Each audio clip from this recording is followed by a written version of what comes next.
Malam ni pertama kali, malam 29 bulan pertama kali kita ada Amin Idris, motivator yang berkongsi pengetahuan ilmunya. Dan Amin akan ada, saya akan menanti nombor daripada Amin macam biasalah, 300 baru Amin akan buka mulut. Lain pada 300 dia cuma keluar Assalamualaikum abang je.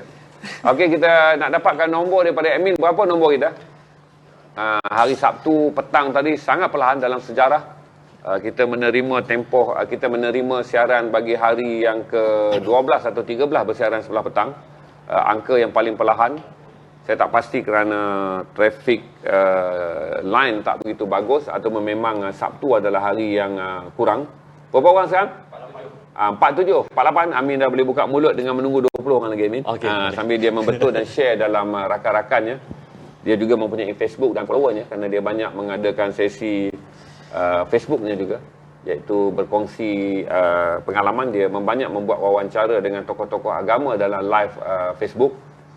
Yang terbaru saya rasa dengan Mufti Perlis, Dr. Mazhar. Oh ni siapa nanti lagi. Tunggu dulu. Okey Amin. Okey.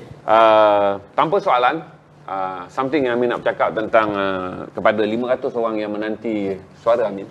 Setelah saya sebenarnya panggil Amin balik sebab saya selalu baca komen. Saya anggap komen yang paling progresif dalam sejarah 4 bulan garasi bersiaran, iaitu minggu ke-14.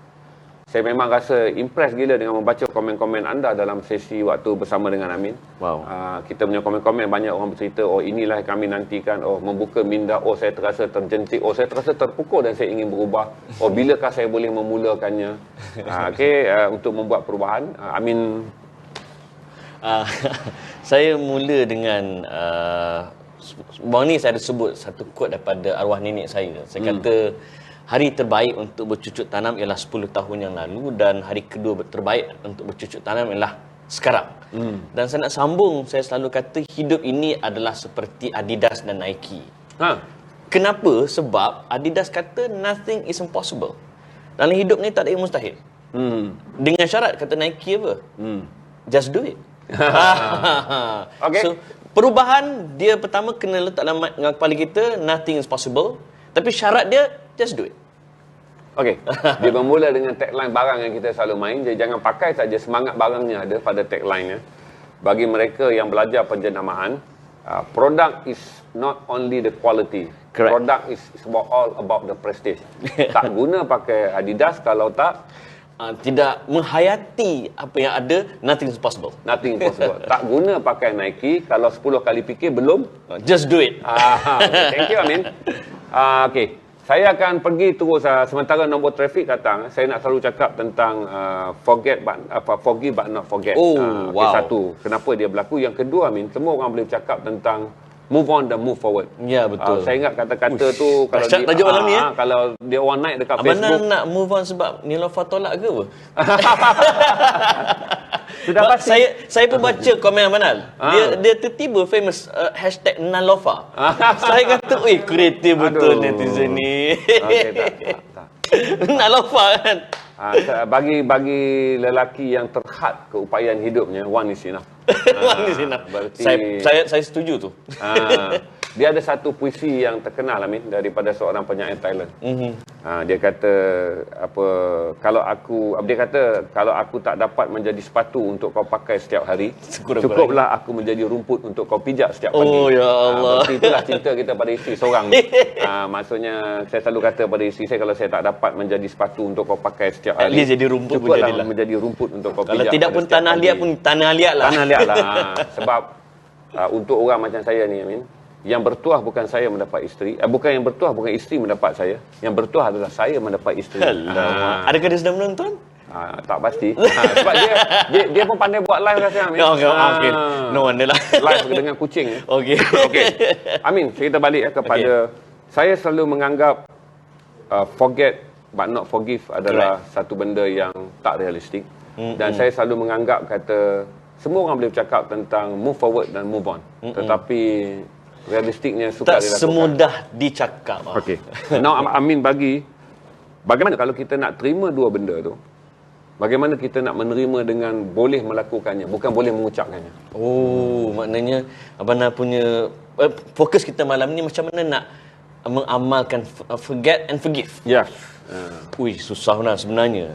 Dia, Abang Nam pun tahulah, setiap orang dia mesti ada episod duka dalam hidup dia. Yang benda dia tak pernah minta dan dia tak pernah jangka, tapi dia berlaku. Dan natijah dia, hidup dia jadi jatuh, tersembam, it's like hilang segalanya. Abang Nam pun pernah melalui detik macam tu. Saya pun pernah melalui detik macam tu. Dan Abang Nam menjadi saksi di atas apa yang saya pernah lalui tersebut. Saya pernah ada seorang yang saya anggap sebagai sahabat. Berimej agamawan. Jumpa saya, peluk sahabat, salam. Kadang-kadang belaga pipi. Bahasa anak entah. Tetapi di sebalik itu dia melakukan sesuatu yang mengkhianati kita, yang akhirnya seolah-olah membunuh karier kita. Kan, dia telah menceroboh kan, dia telah menceroboh apa yang tak sepatutnya, akhirnya kita jadi hilang. Keberanian Amin betul terang. Kan, Abang Nal, kalau tanya saya takkan lupa benda itu. Faham. Dan tetapi adakah saya akan memaafkan? Benar, sebagai manusia saya akan memaafkan. Tetapi untuk melupakan bukan senang. Tapi saya bersyukur, alhamdulillah, lama kelamaan benda tu semakin pudar, semakin hilang, semakin pudar, semakin hilang. Yang akhirnya bila saya fikir balik, sampai bila saya nak berdendam? Sampai bila saya nak membiarkan amarah saya menguasai diri? Sampai bila saya nak biarkan kebencian ini menguasai diri saya? Sebab saya setiap kali Maulidur Rasul, saya selalu berpesan kepada masyarakat, jangan kita mencintai Nabi secara bermusim. Maulidur Rasul hanyalah trigger untuk kita terus mengingati Nabi. Tapi mengingati Nabi bukan hanya pada Maulidur Rasul, tetapi pada setiap bulan. Muharram, Safar, Rabiul Awal, Rabiul Akhir, Jamadil Awal, Jamadil Akhir, sampai akhirnya hari-hari kita mencintai Nabi. Dan salah satu cara untuk kita mencintai Nabi adalah dengan kita mempelajari sirah Nabi. Nak berqasidah silakan, nak berzanji silakan, nak pakai topi capal silakan. Tapi jangan lupa baca sirah, jangan lupa belajar hadis. Dalam sirah, yang ni point dia. Saya pernah terbaca satu kisah Nabi Muhammad SAW, dia rindu kat Mekah mana. So bila dia rindu kat Mekah, baginda nak menunaikan haji. So first attempt bersama sahabah nak sampai ke Mekah, tak boleh masuk. Quraisy tak bagi. Ada riwayat kata Quraisy ni dia ambil tongkat, dia hempak kat kepala Nabi. Umar marah, dia kata umsus buzralak, dia kata. Umsus buzralak maksudnya kalau bahasa kasarnya, kamu pergi jilat kemaluan Tuhan kamu. Kata Umar, nak marah dia berlaku kurang hajar pada Nabi. Dan diringkaskan cerita, memang Nabi dan para sahabat tak boleh masuk Mekah. Hasrat nak melepaskan rindu menunaikan haji tak tercapai. Diringkaskan cerita lagi, termeterailah perjanjian Hudaibiyah. Bila termeterai perjanjian Hudaibiyah, selama beberapa tahun Quraisy telah melanggar perjanjian. So ringkasnya, Nabi dah berjaya membina kekuatan, Nabi pergi tawan kota Mekah. Bila Nabi tawan kota Mekah, masa tu Nabi buat pengumuman benar. Ini menarik. Nabi kata, siapa yang berlindung di rumah kediaman mereka, dia selamat. Siapa yang berlindung di rumah ibadah agama mereka, dia selamat. Dan siapa yang berlindung di Kaabah, dia selamat. Para sahabat ingat, Nabi umur setakat tu je. Tapi Nabi sambung lagi. Nabi kata apa? Barang siapa yang berlindung di rumah Abu Sufyan, dia selamat. Abu Sufyan ni siapa kenal? Abu Sufyan ni lah yang dulu nak bunuh Nabi, nak halau Nabi, caci Nabi, maki Nabi, segala benda yang jahat ni nak buatkan Nabi. Tapi Nabi kata apa? Siapa yang berlindung di rumah Abu Sufyan, dia selamat. Nabi memberi penghormatan pada Abu Sufyan. Malah Nabi mengirimkan hadiah serban kepada Abu Sufyan. Orang Arab banal, jangan bagi hadiah kain. Dia akan appreciate sangat-sangat. Dia cium kita, mereka sangat menghargai hadiah kain. Ini budaya Arab. So bila Nabi kirim hadiah serban dan Abu Sufyan dapat tahu pengumuman Nabi, dah lah dapat hadiah. Nabi bagi penghormatan. Terduduk Abu Sufyan lantas mengucap la ilaha illallah Muhammad Rasulullah. Dulu dia maki Nabi. Nabi forgive and Nabi forget. Disebabkan inilah Abang Nal, saya rasa sampai bila kita nak benci orang. Betul. Kan? Sampai bila kita nak dendam orang. Marah tu marah, tapi as the time goes by, Move on dan move forward. Move on dan move forward. Macam kita selalu beritahu kan, move on orang kata nak melupakan sesuatu yang telah pahit. Tapi move on mestilah dengan move forward, dengan melihat masa depan. Berarti putus cinta bukan berarti melupakan saja orang yang dicintai. Tetapi bagaimana membina hidup baru tanpa. Abang nak pernah putus cinta? Kerap. Kerap. Macam mana Abang Nal move on daripada cinta yang lama? Saya pula jadi pengacara Abang Nal. Inilah bahana menemu ramah pengacara. Tak, ini malah ni story yang Okey. Kita selalu bagi tahu kata kita boleh move on, berarti apabila saya ambil contoh lah ya. Move on selalu dikaitkan dengan kegagalan. Betul. Move forward selalunya dikaitkan dengan strategi baru. Macam mana kita nak move on ketika semua orang rasa dia nak move on? Selalunya Amin, orang yang gagal, saya ambil contoh ni, kalau kita ceritakan ni adalah bersangkut dengan kerjaya, orang hilang banyak kerja, orang meniaga, orang hilang orang hilang banyak mana. Dia dah okey dah. I'm ready to move on. But semua orang jarang nak prepare selepas move on, move forward tu strategi. Saya suka point tu mana. Saya tak tahu saya share tak baru-baru ni, Steve Jobs masa dia bagi ucapan di Stanford University. Dia kata inilah saat yang paling aku dekat dengan nak graduasi, sebab dia tak pernah grad universiti lah kan. Dalam ucapan dia kata ada 2 tragedi yang dia bersyukur berlaku dalam hidup dia. Dia kata pertama, apabila dia dipecat oleh Apple. Dia kata kalau bukan kerana dipecat oleh Apple, dia takkan buat 2 syarikat selepas itu. Apa dia? Bila Steve Jobs dipecat, dia buat 2 syarikat mana? Dia buat Next, is an IT company. Yang kedua, Abang pernah tengok Finding Nemo, Toy Story. Syarikat yang buat animasi itu adalah Pixar. Founder pada Pixar adalah Steve Jobs, antara founder. Dan Pixar menjadi syarikat antara yang paling berjaya dalam dunia sampai hari ini. Dan Steve Jobs kata kalau bukan kerana dia dipecat oleh Apple, dia takkan membuat 2 syarikat tersebut. Pixar ni pula dia beli daripada siapa? Dia beli daripada George Lucas, Star Wars tu. Dan itu pertama. Dan dia kata dia bersyukur kerana dia dipecat oleh Apple, sebab kalau dia tak dipecat, dia takkan progresif untuk buat 2 syarikat ni. Dia akan duduk dalam dunia Apple. Kedua, apabila dia disahkan ada kanser. Dia kata apa? Sebab apa Abang Nal? Rupanya iPhone, MacBook Air, iPad, semua ni adalah inovasi, idea yang datang dari kepala Steve Jobs selepas dia disahkan kanser. Dia jadi lebih proaktif. Dia kata bila kita tahu kita akan mati, we realize that there is nothing to lose in life. Dia kata death is the greatest innovation in the world. Mati adalah inovasi terbaik dalam dunia ni, dia kata. Bila kita fikir mati, kita rasa there is nothing to lose. Daripada situlah dia all out dalam kehidupan. Nak sebut dia move on daripada kegagalan dengan lebih progresif. Maknanya dia fikir there is nothing to lose. So rule number 1 bila kita nak move on for a new strategy is, ingatlah, there is nothing to lose bila kita nak mara ke depan. Nothing to lose Bila kita mara ke depan. Sebab apa? Kita dah lose dah sebelum ni. Seperti Liverpool yang selalu berusaha kuat dalam masa kecederaan. Sila, orang Manchester, you have to learn.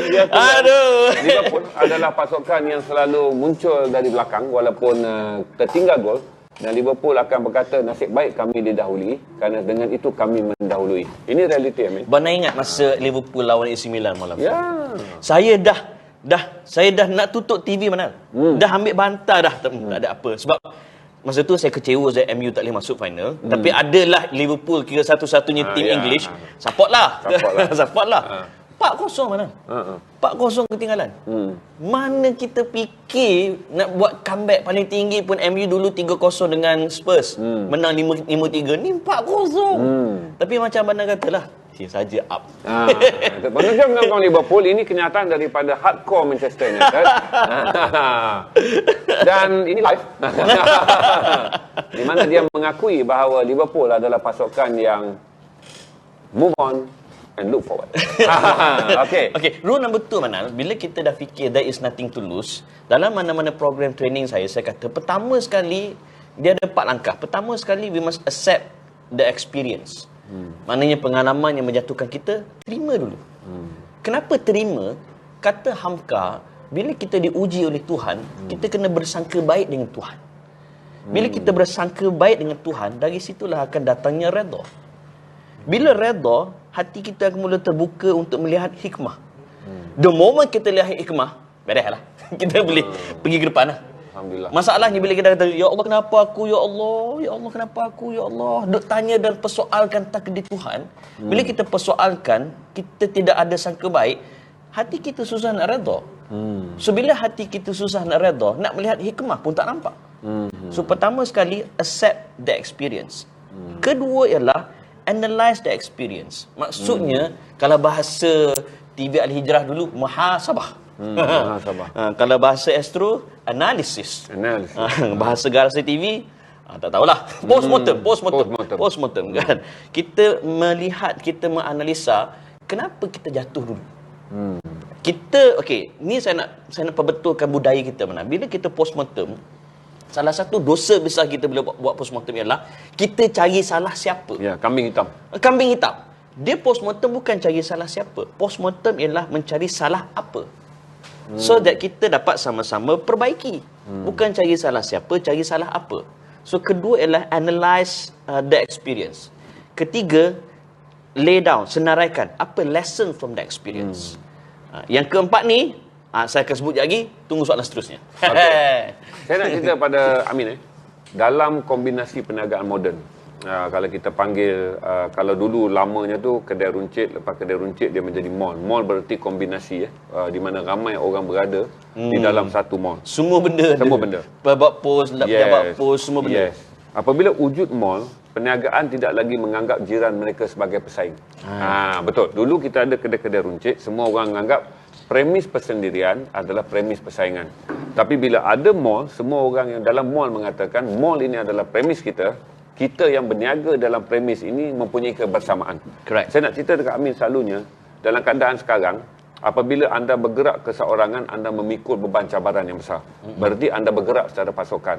Yes. Mindset selalunya, orang yang biasa bekerja sendiri, dia kata, begini dah saya bekerja. Apabila nak bekerja berpasokan, Amin, dia akan gagal. Amin selalu motivate berpasokan. Yes. Macam mana kita nak buang satu sifat bahawa anda tak boleh lagi bekerja dengan mindset sendiri walaupun anda sangat luar biasa semasa bersendiri. Tetapi mestilah mindset berpasokan walau anda hanya akan menjadi orang yang biasa saja dalam pasokan.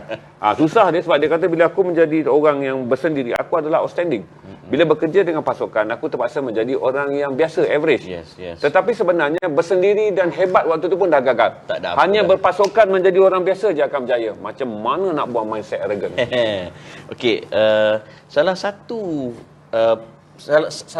punca kejatuhan tim-tim bola yang ada star bila mereka hanya bergantung kepada star. The Galacticos dulu, ingat Real Madrid pernah sampai satu tahap mempunyai lambakan stars. Beckham, Roberto Carlos, Zinedine Zidane, Figo, siapa lagi? Ramailah masa tu. Semua tak ada kat situ. Ronaldo Ronaldo Brazil. Semua orang ada kat situ. Tapi pada tahun tu lah mereka gagal mencipta rekod pertama memenangi Liga Juara-Juara, memenangi Liga Spanyol dan memenangi Copa del Rey, kan. Ada yang mereka menang tapi ambil masa. Nak sebut bergantung kepada star semata-mata tak jadi. Ini adalah analogi tim bola. Dalam bisnes pun sama. Saya suka Jack Ma kata, if you think that you can be successful alone, you are on the way towards failure. Kalau kau fikir kau boleh berjaya seorang-seorang, sebenarnya kau dalam perjalanan ke arah kegagalan. Zaman sekarang is no more business about Lone Ranger. Zaman sekarang, sebab tu kita tengok banyak bisnes-bisnes yang dibuat secara berpasukan. Kan ada konsesi, ada multi-level marketing, ada bisnes yang memerlukan pembahagian portfolio. Macam abang sebut mall tadi, even sekarang ni pun kalau kita tengok Lazada, Lazada pun dia dah ada section-section dia di mana ada mall untuk selebriti, ada mall untuk itu, ada mall untuk ini. Mereka semua saling kuat menguat antara satu sama lain. Ya, mereka memerlukan trafik. Mereka memerlukan trafik. So untuk buat trafik gabung semua. Kita pasokan. Yes. So kalau contohnya follower saya bergabung dengan follower Banan, yang tu jadi meletup. Which is, kalau lah follower saja okey, follower benar saja okey. But if we combine together, we will be stronger. Sinergi ni dia bukan 1+1 jadi 2. Sinergi maksudnya 1+1 jadi 3. Itu sinergi. 1+1 menghasilkan kuasa ketiga. Itu bisnes. Dan saya bagi pesanan pada saya dan kawan-kawan yang buat bisnes, bila kita ada peluang untuk bekerjasama dengan orang, manfaatkan. Sebab mungkin ada kekuatan kita boleh melengkapi mereka dan kekuatan mereka melengkapi kelemahan kita. Dan bila kita bisnes secara berpasukan, jangka hayat lagi lama mana? Betul. Ada orang kata kalau anda nak pergi cepat bersendirian, nak pergi jauh berpasukan. Pasukan. Betul. Anda boleh pilih. Anda nak cepat, anda pergilah seorang-seorang. Tapi nak pergi jauh, lakukan secara berpasukan. Saya tanya Amin lagi satu, Min. Mind setting. Selalu orang ni dia nak skru kan, yang paling payah bukan skru badannya, Min. Patah doktor boleh skru kan. Ya. Tapi mindset rosak, doktor tak boleh nak adjust. Dia no skru. Orang tu kena betul adjustment. Adjustment yang paling susah adalah, Amin, adalah melalui waktu-waktu sukar. Itu saya nak tanya Amin kan. Apabila kita bergerak secara pasukan, tak tentunya selepas kita bergerak kejayaan, dia akan datang kegagalan. Daripada kegagalan datang proses belajar. Datang lagi kegagalan, datang proses belajar. Sebenarnya kegagalan tu kata orang adalah rahsia kejayaan. Dan buat kali ketiga, dia akan mendapat kejayaan yang lebih hebat daripada apa yang dia predik sebab dia buat dengan 2 kali pengalaman gagal. Cuma macam mana nak tangani semangat berpasukan ketika kita berdepan kegagalan? Pertama benar, salah satu mindset salah bisnes, khususnya orang Melayu, ialah dia nak bisnes hari ni, minggu lepas untung. Kalau boleh macam tu. Bisnes hari ni, minggu lepas untung. Kalau boleh dia nak buat investment hari ni, bulan lepas untung. Dia kalau boleh buka kedai hari ni, esok nak terus beli kereta, beli rumah. Mindset kita buat bisnes terus berjaya.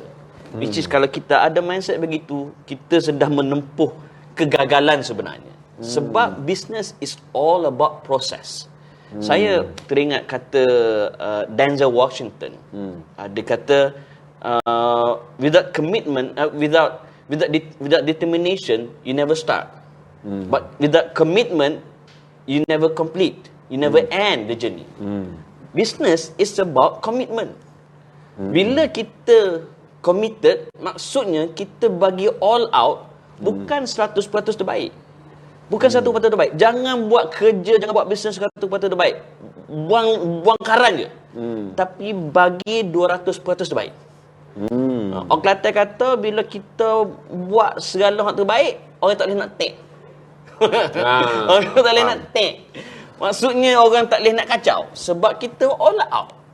Kita dah, semua benda kita dah buat. Orang nak question pun, dia buat lebih daripada aku, tak nak. Macam saya ingat Mak Sabu dulu buat gurauan, dia kata sekarang ni letih, tapi kalau letih tak boleh nak buat alasan dah tua sebab PM lagi tua. Sebab tak boleh nak take. Sebab orang tu dah buat kerja segalanya, kita nak guna alasan pun payah.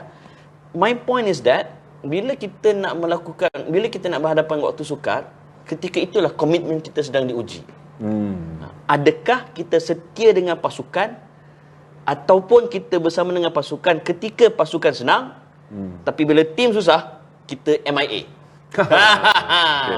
Faham. So selain daripada committed, yang kedua adalah kesetiaan. Loyalty. Loyalty. Dalam pasukan ni loyalty penting. Zaman sekarang saya cukup risau Gen XYZ ni, bila susah sikit resign, cari kerja lain. Susah sikit, kena maki sikit, resign, cari kerja lain. Kan? Kena maki sikit, kena marah sikit, resign, cari kerja lain. Pertama, resume dia takkan cantik sebab asyik lompat parti, lompat syarikat. Tersyasyu. Betul juga. Betul juga. Lompat parti adalah perkataan yang paling trending sekarang. Sebab apa? Maknanya dia, bila kita terlalu kerap memindah syarikat, memindah organisasi, kita akan dilihat tidak setia. So loyalty penting dia dalam bisnes. And then last but not least, yang ketiga ialah focus on the price. Fokus kepada hasil. Selagi mana tak dapat, jangan berhenti. Okey. Anda memerlukan sedikit masa untuk digest. Jadi kita dah lepas, saya tak ada terus tanya soalan yang kencang-kencang. Kita relax kejap sambil mengucapkan takziah kepada Manchester United yang belum lagi berada dalam top 10. Kita berdoa minggu ini ada berita baik untuk Manchester United. Dan kita juga berharap Aston Villa tidak mencapai kemenangan minggu ini bagi membolehkan Liverpool mempunyai potensi untuk kekal bersaing dengan 13 matanya. Dan kepada Manchester United, ambil nasihat Amin kerana dia peminat setia, lakukan dengan baik, beri peluang lebih banyak kepada Rashford yang sangat bertolak ansur. Saya tak boleh ingat momen malam tu. Untuk Rashford. Memang Rashford. Apabila penalti untuk hat-trick, dan dia adalah pemilih orang yang pertama dipilih untuk menendang penalti tanpa tengok kepada bench, dia pas bola kepada rakan dia. Martial kan? Martial, supaya Martial juga menikmati menjaringkan gol. Itu satu contoh yang baik untuk anak muda berusia 19 tahun. Sebab saya salah satu pemain Manchester United yang legend, yang saya anggap legend muda adalah Martial. Saya ingat bagaimana dia pergi bersekolah dan berpakaian seperti seorang budak sekolah. Walaupun dia dah bergaji besar, tapi katanya apabila sampai ke sekolah, saya dah pelajar sekolah, saya bukan bintang bola sepak yang bersekolah. Dan apabila dia berjumpa dengan rakan-rakan dia enggan bercakap tentang dirinya sebagai bintang. Dia akan beritahu pada rakan-rakannya, dengan kamulah aku akan merasakan bahawa bola sepak adalah sesuatu yang telah dicapai. Jadi dia jangan dengan kamu ni aku rasa aku adalah bintang bola sepak yang telah berjaya. Karakter tu mana kita nak. Rashford pula, Abang sebut tadi, Rashford pula selain daripada bola, dia juga seorang filantropi. Dia di England sekarang sedang membuat kutipan untuk memberi makan pada orang-orang yang susah. Baru ni saya baca. Latest news adalah dia menggerakkan filantropi bagi mengumpul dana untuk membantu mereka yang terjejas akibat COVID-19 yang mengalami masalah kekurangan makanan. Okey, anda dah mungkin boleh digest. Berapa view kita sekarang, Min? Okey, kita akan pergi pada soalan yang lebih besar, Min. Kita panggil sekarang ni adalah gap. Adalah pertembungan generation. Apabila datang satu orang yang veteran macam saya akan mengatakan bahawa saya mempunyai pengalaman. Correct. Tetapi pada waktu yang sama saya kena terima hakikat. Orang yang datang daripada generasi baru, dia mempunyai skill. Dia lagi tu dia mempunyai potential nak masa depan dipanggil apa? Dia mempunyai bukan perspektif, dia mempunyai apa? Dia boleh melihat bagaimana keperluan masa depan, potensi pada masa depan. Bagaimana pengalaman yang kadang-kadang tak relevan. Kadang-kadang pengalaman saya ni tak akan relevan. Orang tua. Dan bagaimana pula saya nak, ni kita tanya orang tua dulu bagaimana orang tua seperti saya nak kena menerima hakikat. Please, budak ni melihat potensial. So jangan bertekak dengan dia tentang pengalaman ketika dia sedang menyatakan sesuatu yang ada potensial. Okey, ni nasihat untuk orang tua dulu, bagaimana menilai orang muda yang mempunyai potensial. Alang-alang benar cerita pasal bola kan. Salah satu faktor MU masih merangkak ialah ada time-time tiba-tiba jadi power. Hari tu lawan Newcastle power pula. Lawan PSG jadi power. Baru ni 5-0 pula dekat Champions League. Salah satu, dan season lepas agak teruk, salah satu punca kerana Ole Gunnar Solskjaer dia nak mengenengahkan pemain muda. Masalahnya pula dilema Solskjaer, dia tidak ada pemain otai yang boleh dijadi contoh kepada pemain muda. Potensi ada, pemain muda ada potensi. Tapi mereka tidak ada pemain lama sebagai contoh, sebagai mentor pada pemain-pemain baru. Dia tak sama macam 1996, 1997, 1999. Sebab masa tu bila class of 92, Beckham, Giggs, Nicky Butt, Paul Scholes mula masuk, walaupun mereka budak baru, tapi masa tu dah ada Cantona. Dah ada ramai pemain-pemain lama masa tu yang menjadi mentor kepada pemain baru. Dan pemain lama mereka tidak mengesampingkan potensi pemain-pemain baru. Dan dia Steve Bruce kan, dia membimbing pemain-pemain baru. Pemain-pemain lama. Gary Pallister, mereka membimbing pemain-pemain baru. Mereka tidak menafikan potensi. Dan yang paling penting juga, pemain baru pula dia tidak belagak. Mereka tidak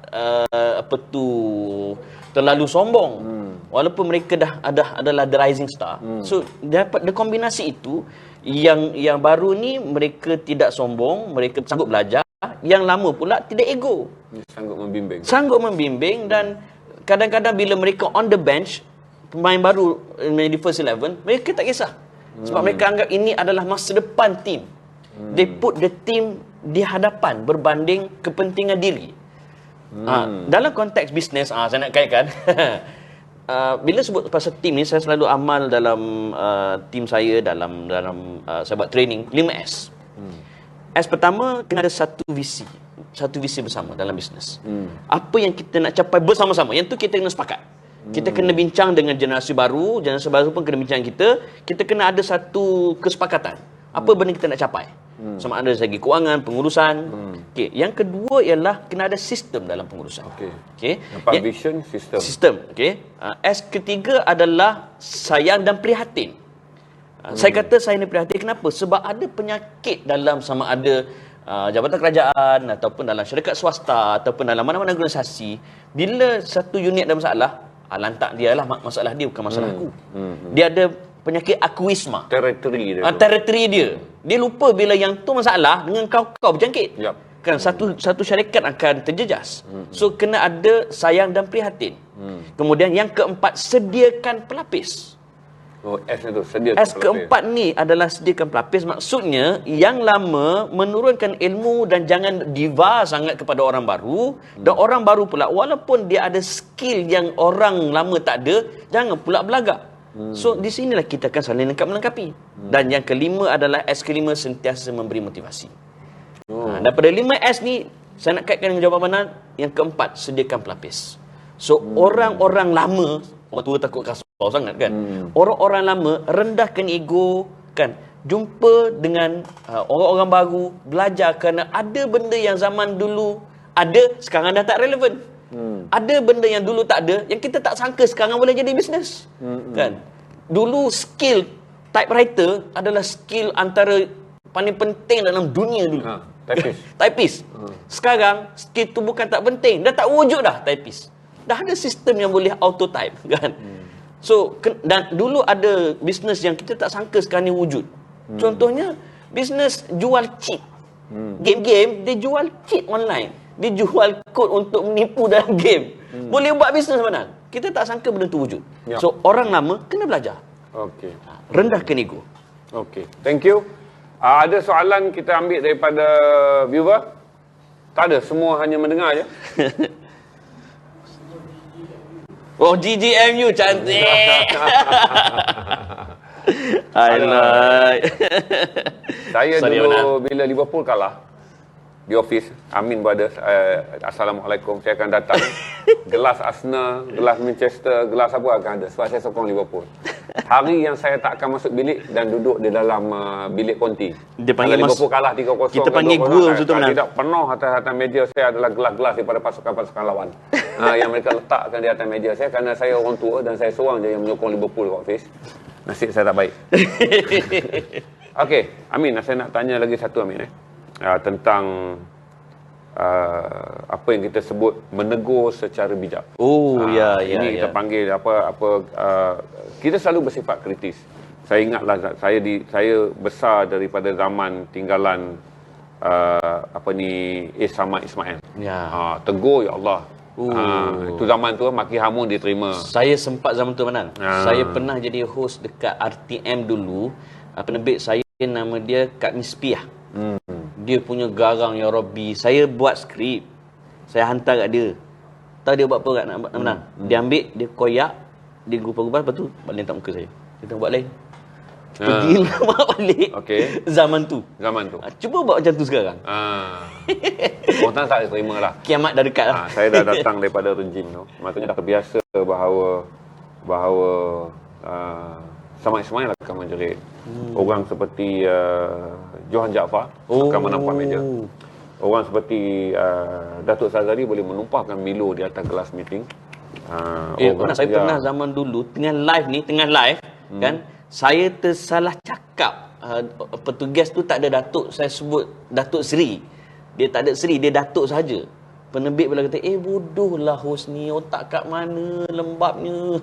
Kita, pada benda tu. Pada termaki ni kan. Okey. Amin mungkin ada tip bagaimana persona Islam dan persona pengurusan moden memindahkan kritikal yang polite. Berarti kalau saya nak naik status di Facebook ataupun saya nak live ni pun saya nak buat satu-satu yang kritikal.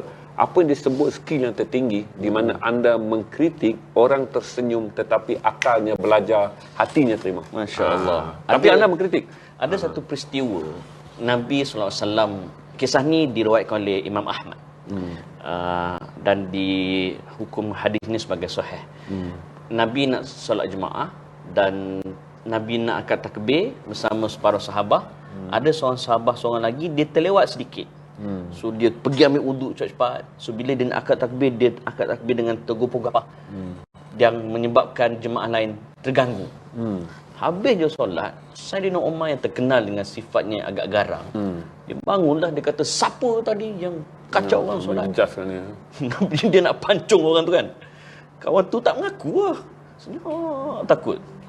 Rasulullah dia berpaling pada semua para sahabat. Dia kata, sesungguhnya malaikat sedang memuji insan itu di langit kerana dia mengejar untuk takbiratul ihram bersamaku. Dan kawan tu bangun. Saya ya Rasulullah. Okey.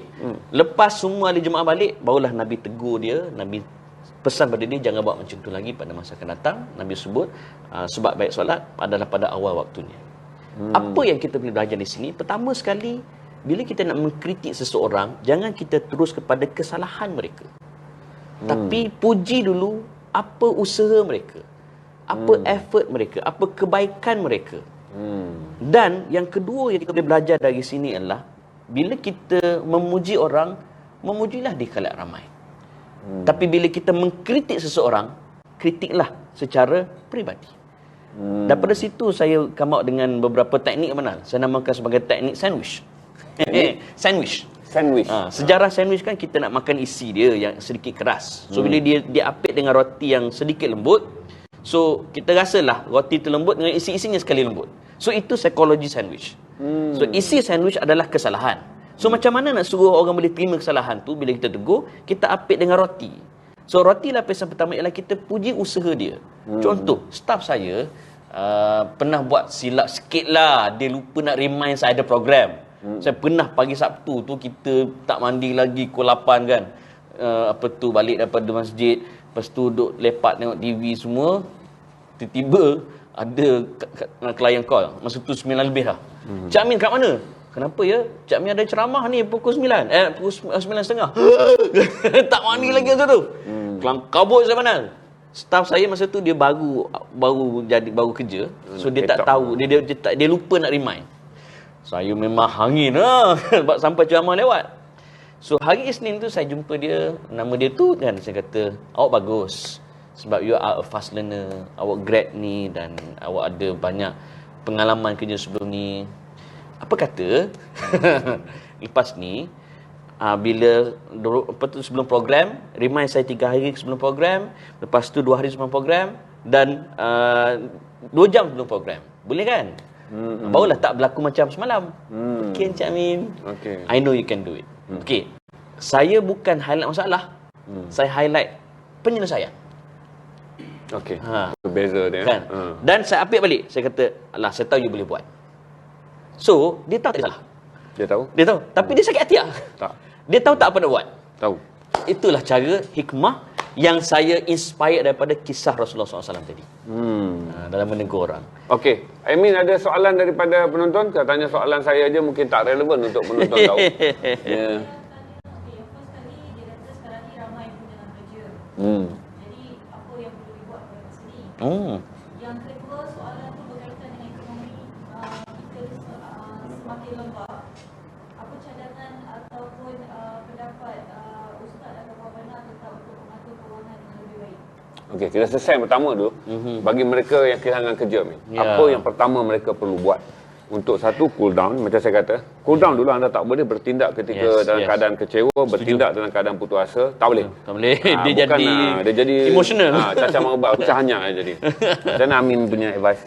Pertama, saya setuju dengan Manal. Kita kena sit down dulu.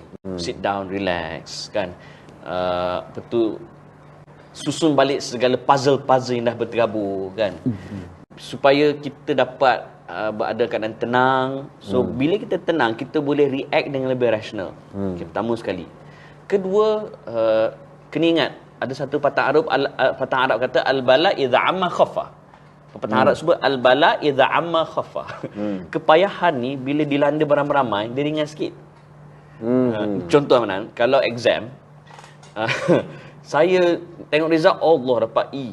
Tengok member sebelah A. Member depan yang ponteng sekali pun A. Member sebelah ni A juga. Semua A. Kita seorang je E. Rasa macam mana? Rasa bodoh berganda-ganda, betul tak? Betul. Tapi kalau bila saya dapat E, tanya member sebelah, E juga. Tengok member sebelah, F lagi teruk. Kan? Belakang pun F. member yang biasanya skora E juga. Rasa teruk ke mana? Tak apa-apa sangat. Sebab apa? Kita bodoh bersama-sama. Okey. Nampak tak? Okey, faham. Okey, Faham. maksudnya al-bala idza amma khafa. Kepayahan bila ditimpa beramai-ramai dia ringan sikit. Nak sebut bahawa hilang kerja ni bukan kita seorang sekarang. Ia sedang berlaku bukan setakat di Malaysia sahaja, seluruh dunia. Is a common problem sekarang. Yep. Okey. Itu kedua. Ketiga, masa ni lah kita kena cari informasi. Apa dia? Apakah keperluan orang? Kenapa? Sebab orang yang gagal adalah orang yang menunggu peluang. Dia duduk rumah tunggu. Kok lah ada orang call ke. Rugi orang macam ni. Dia gagal. Yang kedua adalah orang yang biasa-biasa. Apa dia? Dia mencari peluang. Dia call orang. Ada tak kerja? Ada tak kerja? Ada tak kerja? Yang ketiga ni bagi saya adalah penyelesaian yang nampak susah tapi hasilnya berbaloi-baloi. Okay. Apa dia? Kita mencipta peluang. Ketika ni lah kita mula nak buat bisnes. Cuma bila buat bisnes ni, salah satu dosa besar kita ialah kita fikir nak buat bisnes nak yang besar terus. Kita nak buat loan, nak buat pinjaman. No. Saya ingat guru saya, Puan Ainun Muhammad, dia mengasaskan bisnes, Ainun Business School. Dia kata mulakan dengan apa yang ada di tangan. Bila buat bisnes, mulakan dengan apa yang ada di tangan. Ada RM50, buat cara RM50. Ada 100, buat cara 100. Daripada untung tu roll balik. Makin besar. And then nak jual apa? Okey, tengok apa orang perlu sekarang. Kalau 2 bulan lepas saya akan kata keperluan orang ialah mask dan juga sanitizer. Tapi sekarang saya tak kata macam tu dah. Sebab semua orang pakat jual mask, semua orang pakat buat sanitizer. So apa dia benda orang perlu? Itu kita kena research lah. Kalau saya beritahu semua, nanti orang lain tengok, orang lain buat, kita tak ada peluang lah. Dan masa ni lah kita ingat balik apa yang kita belajar, yang saya share beberapa hari yang lalu. Circle kita. Masalahnya kita duduk seorang. Dan masa ni lah perlu yang kita kata bekerja bersama-sama orang. As a team. Sebab ada benda yang kita tak tahu, kita rupanya akan baru tahu. Ada benda yang selama ni kita tak indah, bila kita bersama dengan circle tersebut, kita mula realise. Okey, faham. So mulakan dengan apa ada di tangan.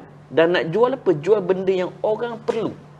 Bukan jual benda yang kita rasa orang perlu. Itu bahaya. Saya tak ada kenyataan politik ni, cuma saya ingat Tun Mahathir kata, apabila anda kehilangan pekerjaan kerana kelulusan dan juga skill anda, jangan takut. Kerana perniagaan terbesar yang ada selepas itu adalah bakat anda. Setuju? Hobi anda. Saya saya ada baca buku John C. Maxwell. Dia kata talent is never enough. Okey. Dia kata pertama, talent is important. Macam mana sebut tadi. Tapi kalau kita bergantung pada talent semata-mata, kita akan rugi. Sebab talent penting untuk orang realize kewujudan kita. Faham. Tapi talent yang tidak ditambah dengan usaha, ditambah dengan nilai tambah, dia akan duduk situ. Faham. Zinedine Zidane, dia pernah sebut, aku berlatih 7 jam sehari. Tapi kalau aku tahu orang berlatih 10 jam sehari, aku akan berlatih 12 jam sehari. Okey. Abang pernah makan buah-buahan yang dijual oleh MBG tak? Kedai buah-buahan MBG nama dia. Para penonton biasa kan MBG kan? Founder dia nama dia Adnan Lee. Dia ni Cina masuk Islam. Dia kata, saya kerja 6 hari seminggu. Sebab apa? Saya tahu ada orang kerja 5 hari seminggu. Dan kalau saya tahu ada orang kerja 7 hari seminggu, saya akan kerja 7 hari seminggu. Dan dia tahu, dan dia kata, dia tahu punya ada orang kerja 7 hari seminggu. So dia kerja 12 jam sehari. Okay, don't get me wrong. Bukan saya nak kata kerja pagi sampai malam. Tak. Maksudnya, orang begini yang sangat berjaya, jangan tengok kejayaan dia je. Tengok kepayahan yang telah dia lalui. Sebab tu dia berjaya. Bersetuju. Okey, ada lagi soalan tak daripada penonton?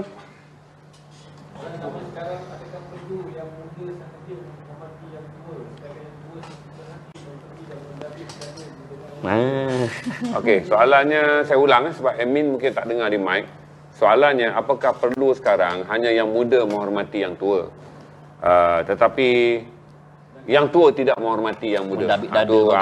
Amin jawab sebab dia berada di tengah-tengah tapi dia telah banyak melalui usia muda. Dan bagusnya Amin ni dia tak ramai berkawan dengan orang muda. Kawan-kawan dia semua untuk para ulama, para ustaz, para ahli ekonomi semuanya yang tua. Saya tak nampak banyak kawan-kawan Amin daripada sekitar yang sebaya. Jadi dia boleh tunjuk jalan dulu. Nanti saya jawab pula orang tua kepada orang muda. Boleh, benar. Okey, pertama saya recap yang saya sebut tadi, orang tua kena buang rasa ego. Saya berterima kasih kepada antara guru-guru saya dalam dunia motivasi. Pertama, Datuk Fadilah Kamsah. Yang kedua, Dr. Tunku Asmadi. Yang ketiga, Fazli Yusof. Tiga-tiga ni, mereka telah berkongsi perjalanan kejayaan mereka dari A sampai Z. Dan saya pernah tanya, antaranya saya tanya Dr. Tengku. Saya kata, Dr. Tengku, tak rasa risau ke cerita semua nanti kan saya buat saya jadi lebih berjaya daripada Dr. Tengku? Dia kata, Min, kalau awak lebih berjaya dari sayalah orang yang paling berjaya. Sebab melahirkan. Sebab dia melahirkan orang berjaya. Ya, mentor melahirkan protege. Betul. Nampak tak? So, kejayaan orang yang lama, yang betul-betul kejayaan adalah melahirkan orang yang lebih berjaya. Betul. Maknanya, kalau kita melahirkan generasi yang hampir, sebenarnya bukan kegagalan generasi itu. Kegagalan kita untuk melahirkan generasi-generasi baru. So, untuk kita tidak buat benda macam ni, orang-orang lama jangan mendabik dada. Oh, aku dulu gini, aku dulu gini. Kena tanya, apa aku buat sekarang untuk generasi baru? Dan bila kita kongsi pengalaman, jangan pula kita nak orang tu beriman dengan apa kita ajar. Betul. Masalah orang tua ni, orang lama ni, orang lama ni, bila dia menurunkan satu ilmu, dia mengharapkan orang baru ikut bulat-bulat. No. Orang tu akan ikut tapi dia akan apply berdasarkan zaman dia. Saidina Umar sebut, didiklah anak kamu mengikut zaman mereka. Maknanya, kita dulu pada zaman cikgu kalau ajar kita, maki tu ibarat zikir. Saya pernah, hanya kerana saya tersilap paksi X, paksi Y, tahu cikgu saya maki apa Banat? Dia kata, Mung ni Aming lebih bodoh daripada lembu hok paling bodoh dalam dunia. Lembu tu bodoh dah. Ada lembu hok lagi bodoh. Ada lembu hok paling bodoh dalam dunia. Saya lagi bodoh. Okay. Tapi saya okey je. Malah kita lagi bersemangat untuk buktikan yang dia salah. Dia salah. Zaman tu. Zaman sekarang tak boleh. Kalau ada Facebook viral. Sebut lembu pun tak boleh. Sebut lembu pun tak boleh. Demonstrasi. Mahkamah kata see in court. Itu zaman sekarang. So kena sesuaikan dengan zaman sekarang. Begitu juga generasi-generasi lama. Bila kita mengajar generasi baru, yes, dia akan dengar. Dan dia akan apply. Tapi dia akan adapt mengikut situasi zaman sekarang. So, orang lama jangan mendabik dada, kan, keluarkan ego, turunkan ilmu, dan jangan expect orang baru beriman dengan apa kita kata 100%. Okey. Benar pula. Saya ada beberapa guru yang menarik je lah. Pertama, saya akan ingat, semua ni arwah lah. Saya akan ingat Profesor Dato' Dr. Syanul Ahmad. Dia pensyarah dia, arwah. Wakil rakyat PAS. Tapi masa dia di kampus, dia adalah seorang ahli akademik dan pemikir alam Melayu. Jadi saya ambil kelas dia. Bila saya ambil kelas dia, dia adalah penulis ranjau sepanjang, penulis yang sangat konvensional. Saya datang dalam 1991, saya adalah penulis eksperimental. Wow. Tiap-tiap kali dalam kelas, dia akan mengkritik aliran eksperimental ni semau-maunya lah. Kau. Kan dia budak-budak yang datang pada aliran konvensional, akan tengok. Okey. Tapi bila result, saya akan dapat A+. Oh, ya ke? Sebab dia kata, mengkritik anda adalah proses belajar. Tapi anda apa yang anda hasilkan adalah sesuatu yang lain. Maksudnya dia mengkritik saya, itu adalah proses dia mengajar. Kritik. Menilai take it personal. Menilai karya saya adalah dia kata saya melihat pencapaiannya. Jadi saya dapat A+. Jadi orang semua heran. Tetapi barulah tu saya belajar bahawa mengkritik, kata dia, adalah mendidik. Tetapi menilai hasil karya anda ada satu hal yang lain. Baru saya berkawan pula dengan Profesor Tan Sri Ismail Hussein. Dalam meeting, saya selalu bercakap suara yang sangat tinggi. Dalam keadaan yang marah-marah. Dan dia selalu anggap saya kata, Dana, be careful your key. Nada suara. Dan lepas tu dia akan kata, dia macam menolak lah. Tetapi bila implement, dia pakai semua putusan. Berarti dia kata, tidak senang dengan anda waktu mesyuarat, tidak berarti saya menolak pandangan anda. Dia kata, saya akan menentang anda dalam mesyuarat, bukan kerana pandangan anda, kerana sikap anda menyampaikan pandangan. Tetapi pandangan tu saya akan ambil, kerana yang betul adalah pandangan, yang salah adalah orang ni. Ini hebatnya arwah Profesor Ismail Hussein. Yang ketiga, saya pernah bekerja dengan Datuk Seri Sazali Ramli, masih hidup lagi sekarang. Sazali ni dia bertekak. Dulu mula-mula saya ingat bertekak ni akan pecah bilik dan akan bersifat biadab pada bos.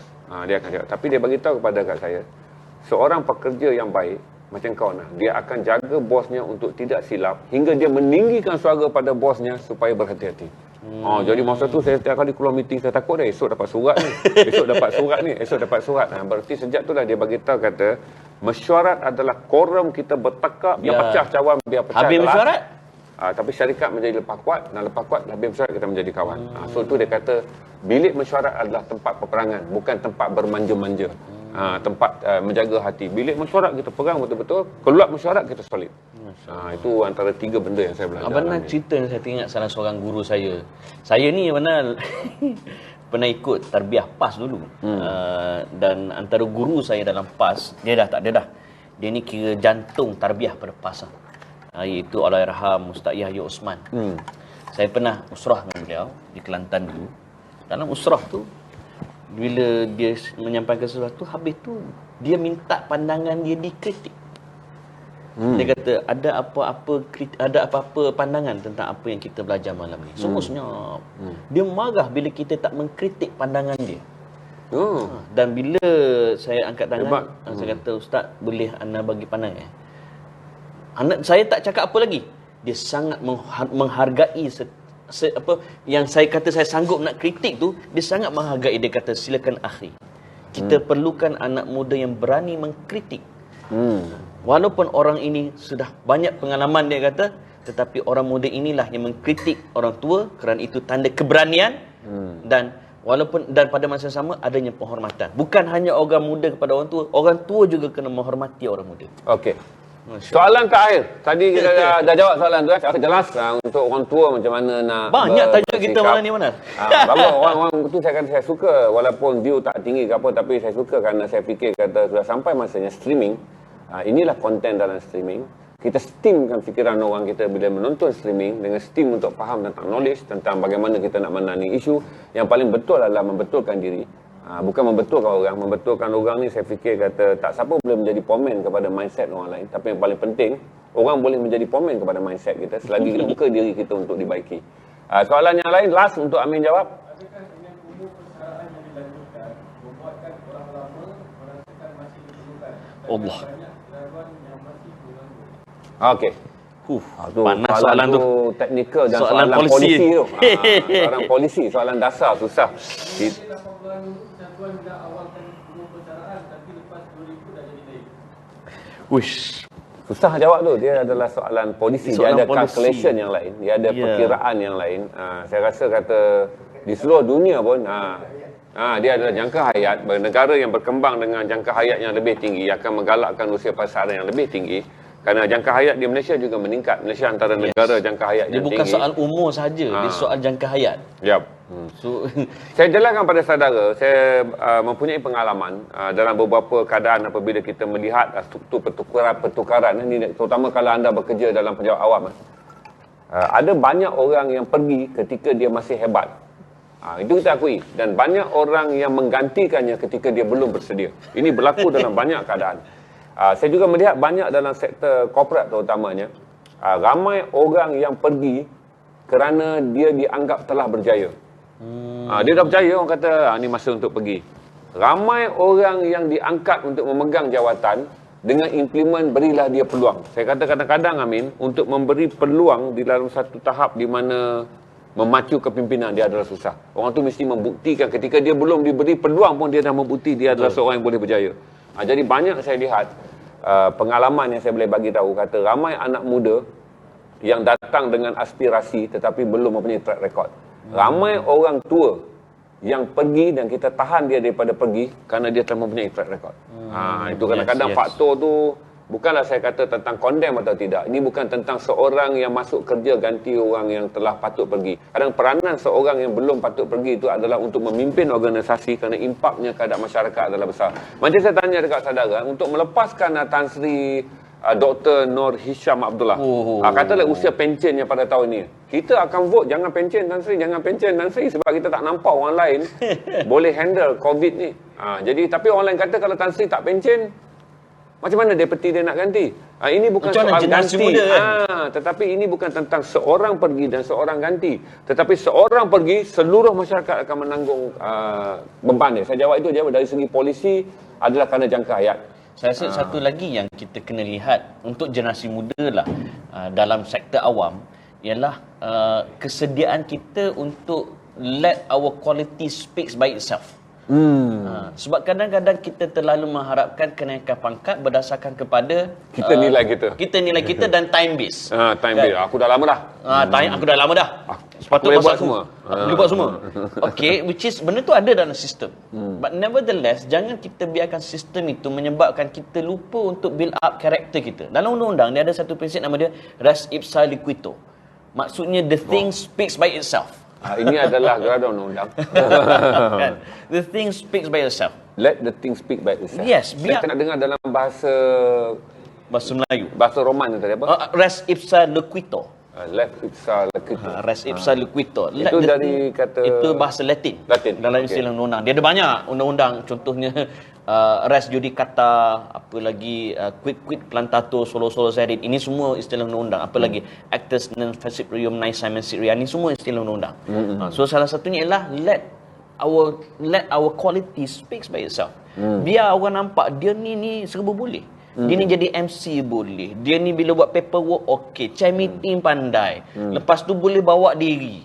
So dan kadang-kadang benda tu tak tunggu kita minta. Orang bagi. Yeah. Masalah kita mesyuarat pun gigil, buat kertas kerja pun ke laut, apa surat rasmi pun blur kan. Lepas tu kalau email pun guna bahasa WeChat. Macam mana? Okay. Betul nak expect naik pangkat payah. Nizam, view kita berapa malam ni, Nizam? Okey, kita rasa hari ni memang trafik daripada petang. Memang weekend. Ini apa mana? Hari ni hari Ahad. Hari Sabtu. Weekend. Tapi angka yang tak baik. Saya penting bukannya bukannya kuantiti tapi quality. Sebab saya suka baca komen dan akhirnya kita bagi tahu bahawa mengembangkan minda adalah satu perjuangan yang besar. Untuk dapat 700 bagi saya adalah satu usaha yang baik. Kerana saya jelaskan pada saudara forum-forum di dewan-dewan dalam tempoh 20 tahun terakhir ini.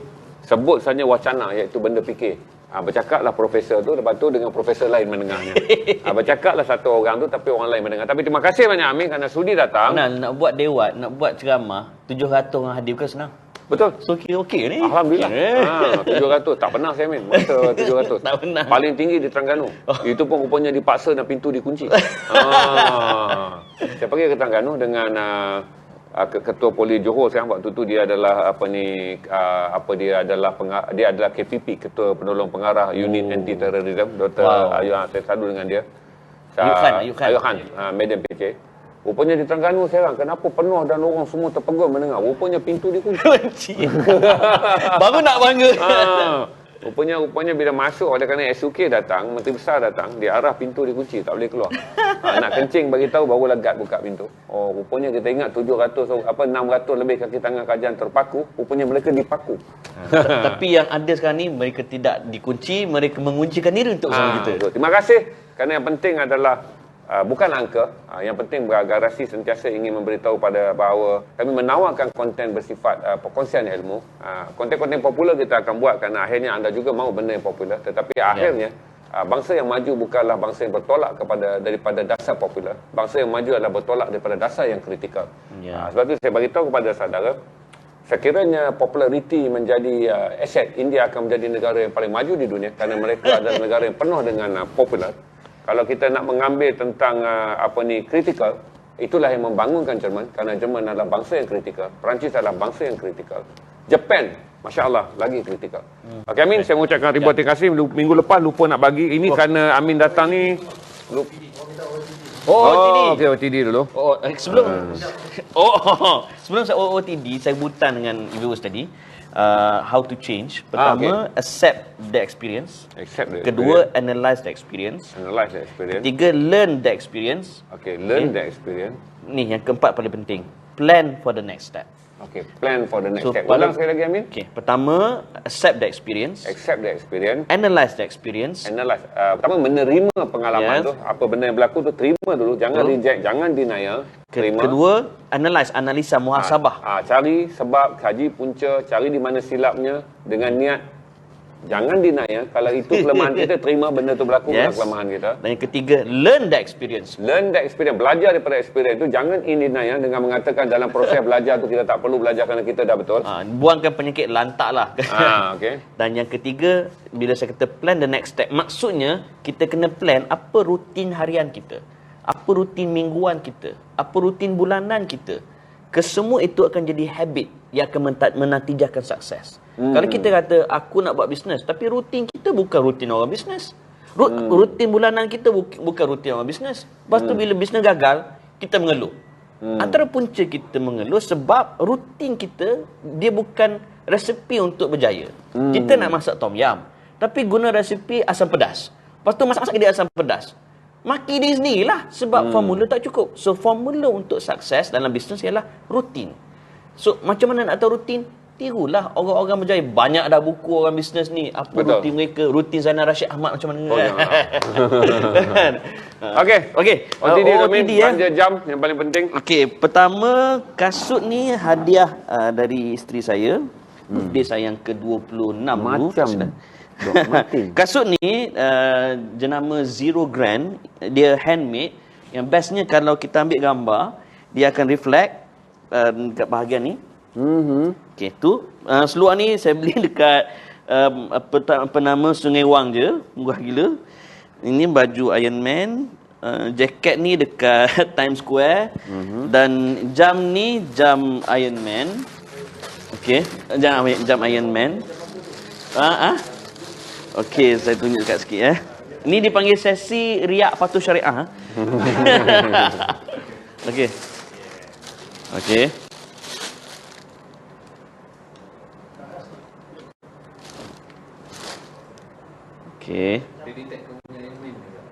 Detect sini juga. Okey. Nampak? Okey. Jam ni jenama Invictus. Invicta. Dan dia memang terkenal menghasilkan model-model superhero sebab it is Marvel license dan tak ada kat Malaysia, hanya di US sahaja. Macam mana nak beli? eBay. So Invicta, Iron Man, dia ada banyak design. Ini antara design yang menyebabkan saya jatuh hati lah. Right? So itu sedikit untuk hari OOTD. ini. Okey. Kami hadiahkan Amin selai kemeja komik dan selai seluar Uniqlo kerana hari itu. Okey, ada masa jawab mana? Boleh. Dia gini, pertama saya memang kaki komik daripada sekolah rendah lah. Saya sekolah rendah dulu, mak bagi 50 sen pergi sekolah. Tapi saya daripada 50 sen tu, saya 20% saya beli kertas lukisan, saya lipat 4, saya buat komik. So saya jual 30 sen. Okey. So 2% modal, jual 30 sen, untung 10 sen. Okey. Maka berniaga sejak kecil. Berniaga masa kecil. Dan berniaga komik tu, komik telah di hati. Dia telah di hati. And then saya memang kumpul komik DC, komik Marvel, komik Dewata Raya, komik Juara Wira, komik Alam Puira. Saya ingat semua hikmah api syurga meragut lalang lah. Hikmah alam semesta peringkat 7. Semua benda Dewata Raya. Saya kumpul komik Doraemon, saya kumpul komik Naruto, apa benda tu. Cuma masa tu nak beli mainan, mak saya kata tunggulah nanti mak kaya kan. Amin dibesarkan oleh ibunya sangat tinggi disiplin. Masya-Allah.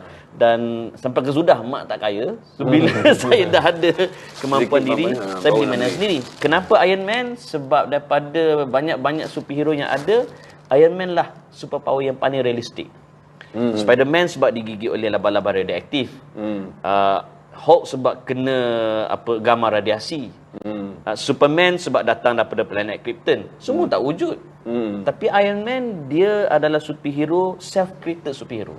Dia bijak, dia menghasilkan teknologi atas kebijaksanaannya sendiri dan dia menggunakan kekayaan dia di jalannya betul. So itulah sebabnya. Terima kasih banyak, Min. Okey, mana? Okey, ni hadiah t-shirt komik tadi dan selai seluar Uniqlo. Alamak. Kita tengok mana tu Amin pakai Uniqlo. Allah Akbar. Thank you very much. Saya doakan Amin berjaya. All the best, mana? Okey, all the best. All the best untuk Garasi TV. Alright. Assalamualaikum.